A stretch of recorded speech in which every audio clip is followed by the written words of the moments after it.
আসসালামু আলাইকুম রহমতুল্লাহ বারাকাতুহু। এটা আমাদের বাড়ি গিমা কলমি একের প্লট। জাস্ট খালি এটা এই পাশে একটা ট্রান্সফার করে লাগানো হয়েছে, মানে জাস্ট আগা কাটে আবার আগা লাগাই দেওয়া হয়েছে।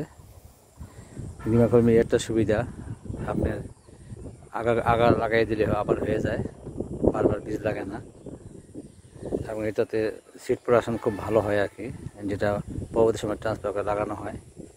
আর বাম পাশে আমরা প্রথমবার সিড সুইং করেছিলাম, এটা আগাছা একটু হয়ে গেছে, আগাছা পরিষ্কার করে দেওয়া হবে ইনশাল্লাহ।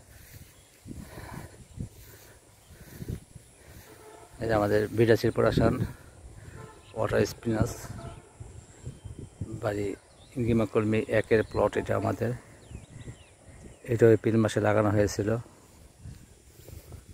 এটা শাকটা খেতে খুবই মজা। এখন দেখবেন ঢাকা শহরে বিভিন্ন ভ্যানে করে 10 টাকা আটি বিক্রি হয় এই গিমা কলমি শাকটা। যারা একবার খেয়েছেন তাদেরকে আবার খেতে মন চাবে এই শাকগুলো। এটা একটা সুবিধা হলো, এই শাকটা প্রায় 5-6 মাস পর্যন্ত আপনার শুধু শাক খেতে পারবেন একবার লাগাইলে পরে। পুরো বর্ষাকালটা আপনার এই গাছ এই শাক খেতে পারবেন না। ধন্যবাদ সবাইকে। ভিডিওটি ভালো লাগলে লাইক, কমেন্ট, শেয়ার, ফলো এবং সাবস্ক্রাইব করবেন প্লিজ। আসসালামু আলাইকুম।